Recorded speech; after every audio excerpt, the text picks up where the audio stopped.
buenos días. Panorama semanal 17 de agosto. Ayer fue un día histórico, ¿no? Y justamente por historia, Domingo Páez me salió corriendo y me dejó con un invitado que vale por nosotros tres juntos. Y es una de las personas que más interés le pongo yo cuando lo escucho. Se trata de Iván Gatón. No hay que decir más nada de Iván. Iván, bienvenido a Panorama Semanal. Déjame decirte algo. Gracias. Aquí solamente traemos grandes ligas. Aquí lo único que somos novatos somos nosotros. Pero los que vienen son grandes ligas. Y yo, mira, estoy viendo algo inmediatamente. Señores, miren esto de Iván para que ustedes vean, porque estamos en confianza. Este es un paquito que hace Iván. Señores, ¿ustedes saben qué idioma está esto? Miren. Déjame buscarlo para que se den cuenta. En árabe. Esto ha sido traducido ¿a cuántos idiomas, Iván? Un dialecto del árabe, árabe, mandarín, francés, inglés y por supuesto el español. Entonces, fíjense cómo, de alguna u otra forma, si alguien está haciendo patria en este país, es Iván Gatón, poniendo la República Dominicana en su lugar. Y a veces yo los escucho con una dinámica, y eso es lo que vamos a hacer hoy. Porque mi pregunta es muy simple, y quizá ustedes mismos nunca se la hayan hecho. Mi pregunta es la siguiente. ¿Quién es el dominicano? ¿Qué es el dominicano? Hace 12 años estaba yo en cabina con Alvarito Arbelo. Y Alvarito Arbelo me hizo esa pregunta. Y yo le di una respuesta que todavía, yo esa semana duré siendo el personaje más desagradable de la República Dominicana. Porque yo le dije a Alvarito, que ¿qué es el dominicano? Yo no sé si era que, creo que estaba al final de las elecciones, creo que habíamos perdido. Sí, hombre, fue eso, porque las emociones tienen que ver. Eso fue después de las elecciones del 2012, cuando pierde Hipólito de Danilo. Exacto, que pierde de Danilo. Y entonces, yo parece que en un estado un poco de incomodidad le digo, ¿cómo que el dominicano? Pero ¿qué puede salir? ¿Qué puede salir de un indio marihuanero, un esclavo negro que lo trajeron en cadena y un español que lo que vino fue a robárselo todo? Ya quizá en el 2025 la pregunta sea un poquito menos contundente, pero ahí la dejé. Iván, ¿qué es el dominicano? El dominicano es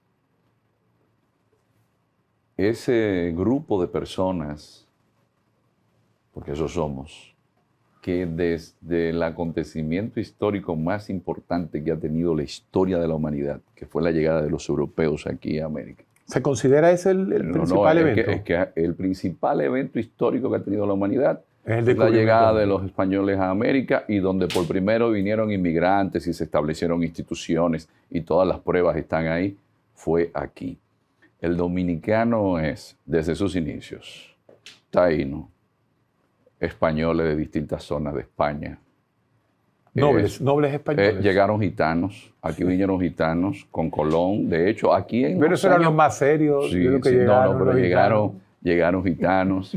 Aquí llegaron intelectuales de fuste. Entonces nosotros pudimos acumular, gracias a nuestra ubicación geográfica, una serie de primacías históricas y de personajes, desde Vasco Núñez de Balboa, pasando por Hernán Cortés, por Francisco Pizarro, pero la continuidad nuestra siempre ha tenido una prueba de fuego, que es lo que a mí me sorprendió, porque un día meditando en mi biblioteca, pensando sobre geopolítica, digo, pero no se ha resaltado que el proceso histórico de la modernidad y donde empieza la primera globalización es aquí. Entonces, ¿cómo es posible que nosotros pasemos por alto que uno ve un estado como el de Pensilvania, donde hay más de 200,000 dominicanos, y no se le diga a esa gente, ustedes saben que por quien lleva el nombre de este estado es el hijo de Penny Venables, que es el que aparece en la famosa vena aquella con el sombrero. A ese lo venció aquí el conde de Peñalba, que es Bernardino Meneses y Bracamonte. ¿Y no fueron 500,000 de cangrejos? No, porque ¿quién ha dicho que después de 3 semanas de los ingleses aquí, con unos lanceros encabezados por Juan de Morfa, que por eso hay una calle cerca de Guacalito, por la Venganza, por la 27. ¿Tú nunca has ido a la Venganza, Iván? No. No, tú nunca has bebido una cerveza en un huacal sentado en la Venganza. No, yo sé que no. Sigue. No, pero siguiendo nosotros una secuencia histórica, desde el siglo XVII, donde los franceses invaden y son los lanceros de Higüey los que vencen a los franceses en Guaricó, La Limonada, que es la razón por la cual el día 21 de enero se celebra el Día de la Virgen de la Altagracia. Si nosotros después vencemos a los franceses en Palo Hincado, después a los haitianos en la independencia, después de 22 años de ocupación, que la primera batalla, que fue, aunque fue una escaramuza, que fue en la Sabana del Rodeo, en Neiva, pero de ahí en adelante, desde el 44, de aquel glorioso 27 de febrero, la última batalla fue contra el emperador Faustino Zuluk, 1856, 10 años y 10 meses después. ¿Y aquí quedó algo después de las despoblaciones de Osorio? Bueno, lo que sucede es que las devastaciones de Osorio permiten entonces ese accidente histórico geopolítico que se llama Haití. Esas devastaciones de Osorio fue una puñalada al desarrollo de lo poco que ya nosotros teníamos. El siglo XIX lo perdemos, aquí se perdió el siglo XIX, guerra de independencia, bueno, España boba, guerra de independencia, restauración, porque también tuvimos que pelear contra los españoles, porque, como dice el himno nacional, y si pudo inconsulto caudillo, de esas glorias el brillo empañar. De las guerras. De la guerra se vio en Capotillo. La bandera de fuego ondear. Y el incendio. Que atónito de. Pero el incendio es que quemaron a Santiago. No, y después de Castilla, soberbio León. De las playas gloriosas se alejan. Donde flota el cruzado Pendoc. Entonces vencemos en la restauración.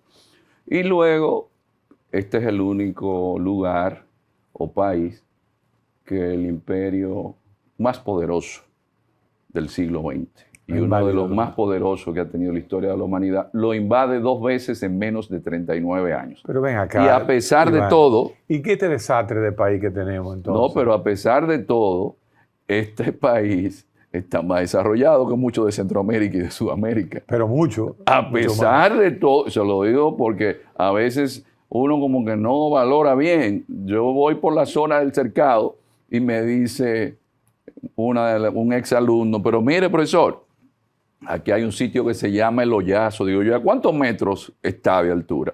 1.700 metros, pero más adelante hay una sabana que se llama Sabana del Silencio, a 2.000 metros de altura. La temperatura llega a 0 grados, sí. Pero eso no es Cordillera Central, eso es Sierra de Neiva.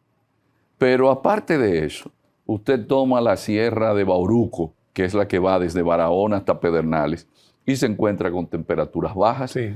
Tenemos la variedad microclimática de un continente. Sí. Tenemos más variedad de flora que todo el continente europeo. Entonces, el dominicano, que desde sus inicios se mezclaron africanos y que luego en la independencia lo vemos con los negros Congo de ahí de Villamella, con los negros Mina de ahí del San Lorenzo de los Minas.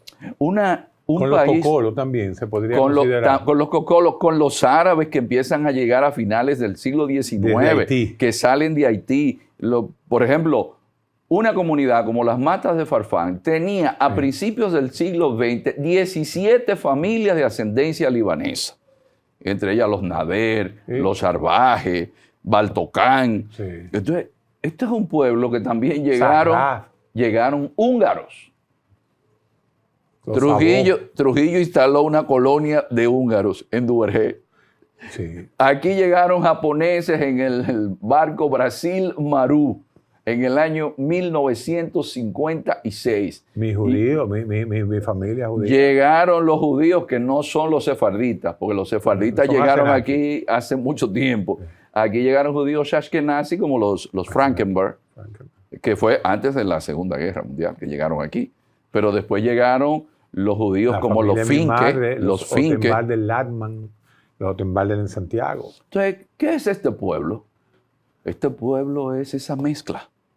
Por eso... Entonces yo no puedo volver a repetir eso, Iván. No, lo que sucede es que hay una historiografía que nos presenta de manera pesimista, pero solamente uno viendo a Jared Diamond y haciendo un análisis de cómo en el 1967 Haití tenía 12% de superficie cultivable, doctor, y República Dominicana tenía 10%.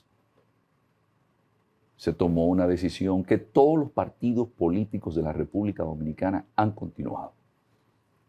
La reforestación. La reforestación, conservar parques nacionales, el subsidio al gas licuado de petróleo, los aserraderos cerrados, Sí, solo se permite la silvicultura de manera Se lo debemos a apropiada. Balaguer, todo lo que tú no estás diciendo.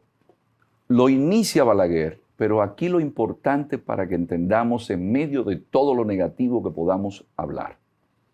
Hoy nosotros tenemos 40% de superficie cultivable y Haití apenas un 2%.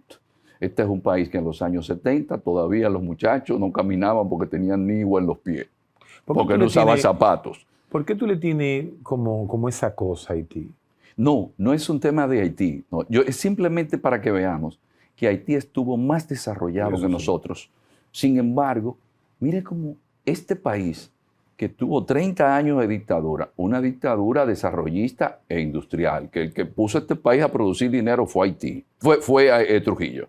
No nos equivoquemos. Tú estás hablando, a mí me encanta que tú hablas del fenómeno. Riqueza. Tú no te metes en política, No, que se fue Trujillo. no. Fenomenológicamente, Trujillo tiró para adelante el país. Trujillo es el que la fábrica de zapatos que inició Horacio Vázquez, Sí. que fue la FADO. Es una recomendación de Trujillo para que le hicieran los zapatos a los guardias. Aquí había gente que nacían descalzos y morían descalzos hasta que Trujillo puso una ley que no se podía andar en el pueblo sin zapatos. Pero para no comprar armas, creamos una carabina San Cristóbal, que fue la que el Che siempre tuvo hasta sus últimos días. ¿El Che Guevara? Sí, porque la San Cristóbal. Sí, porque la San Cristóbal, si los dominicanos no lo saben, eso se exportaba. Sí. Ahí había un húngaro, creo que era, o un checo. Era un checo, creo que era un checo que estaba ahí, que estaba en San Cristóbal, pero era solamente eso. No, aquí se creó fábrica de pinturas, fábrica de vidrios. Aquí se creó empresas como la marmolería, Claro, todo eso que luego se privatizó como Corde, hay que reconocerlo. Eso lo hizo Trujillo, pero un elemento que hizo Trujillo sin el 4% a la educación. La educación pública era mejor que la privada. Pero había un analfabetismo de un 70%. Pero la calidad de la educación. Eso o sea, no tú se puede prefieres cuestionar. tener 70% analfabeto y un 30% bien leído que ahora que no pueden leerse ni un salmo de la Biblia. Lo que pasa es que ahora, según un sexto de primaria, según las indicaciones que nos dicen los estudios, PISA, el 85% de los dominicanos no comprenden lo que leen, porque no hay lectura comprensiva. Entonces, tenemos gente con títulos que lamentablemente los títulos no se corresponden. Y a pesar de eso tiramos para adelante. Y a pesar de que llegó Trujillo, de Trujillo salimos de Trujillo, viene el golpe de Estado, viene el golpe de Estado a Bosch en el 63. Después viene... Balaguer 66, el triunvirato. No. Ahí está el grupo Consejo de Estado, Donald Rick Cabral, el grupo que está en el Consejo de Estado. Luego viene el triunvirato, Sí. viene la revolución, pero a pesar de todo nos hemos podido poner de acuerdo para que este país hoy tenga un Producto Interno Bruto de 121 mil millones de dólares. Que no se reparta bien, que no hagamos el uso más apropiado, eso es otra cosa.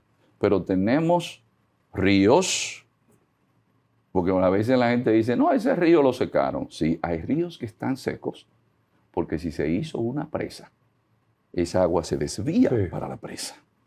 Ahora, que nos falta planificación, sí, pero para tener esa planificación y para que las cosas vayan mejor, lo que debemos es mirar al pasado.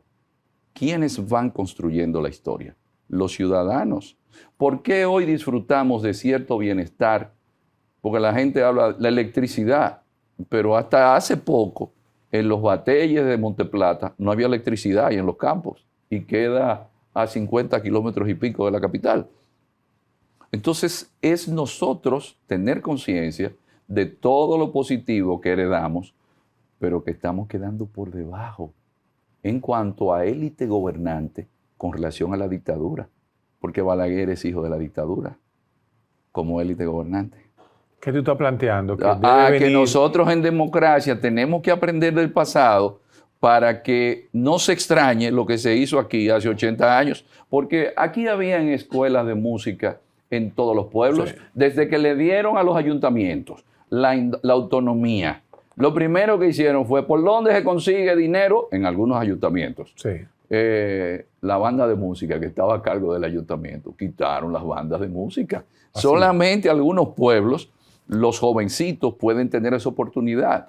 Entonces, es darnos cuenta de que si tenemos la dictadura ahí como referente, digamos, ¿qué hacían bien y que nosotros debemos hacer mejor? Yo no creo que el país esté del todo perdido. Yo creo que es un país que ha avanzado, que tiene mucha gente que se ha ido preparando. Ahora, ¿qué nos falta? Déjalo ahí. Después de esta pausa, con esta inyección gigantesca de optimismo semichauvinista, diría yo, en la cual yo hasta ya voy a apoyar a Juan Soto, que está malísimo en pelota. Si nosotros tuviéramos a Iván Gatón manejando esos temas, ¿no? De una forma, el país echa para adelante, sí. Después de esta pausa, vamos a entrar en otro tema, no sé para dónde voy.